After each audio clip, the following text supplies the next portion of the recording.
आज से लगभग 2500 वर्ष पहले पृथ्वी पर हिंसा बढ़ गई थी। धर्म के नाम पर निर्दोष पशुओं का वध हो रहा था।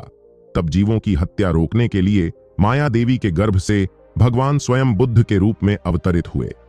उनके पिता का नाम शुद्धोधन था। उनकी राजधानी कपिलवस्तु थी। भगवान बुद्ध के बचपन का नाम सिद्धार्थ था। सिद्धार्थ के जन्म के बाद उनकी माता का देहांत हो गया। सिद्धार्थ का पालन पोषण उनकी विमाता गौतमी देवी ने किया।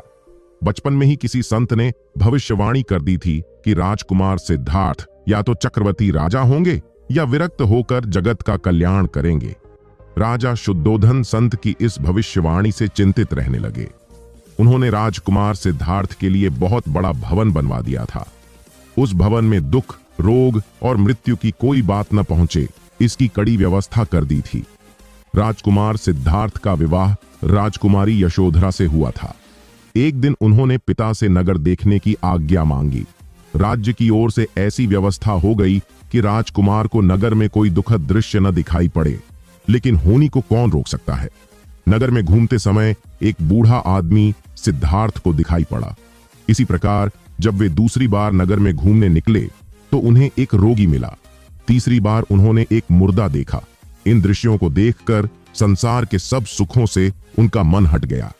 संसार के इन सुखों से वैराग्य हो जाने पर उन्होंने अमृता की खोज का निश्चय कर लिया।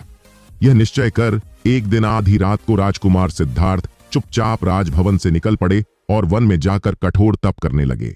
अंत में वे ज्ञान बोध को प्राप्त करके सिद्धार्थ से भगवान बुद्ध हो गए। वे कहते थे, संसार दुखमय है।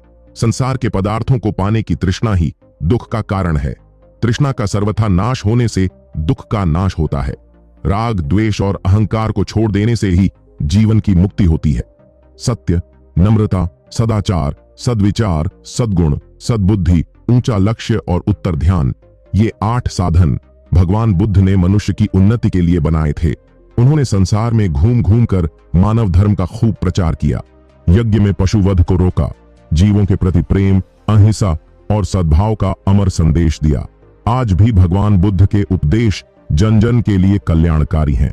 भगवान बुद्ध के सम्यक विचार और सम्यक जीवन से जुड़ी उपदेशक कथाओं का यह संकलन आपके और आपके बच्चों के जीवन में नई स्फूर्ति पैदा कर उन्हें आगे बढ़ने में सहायक सिद्ध होगा, ऐसा हमारा विश्वास है।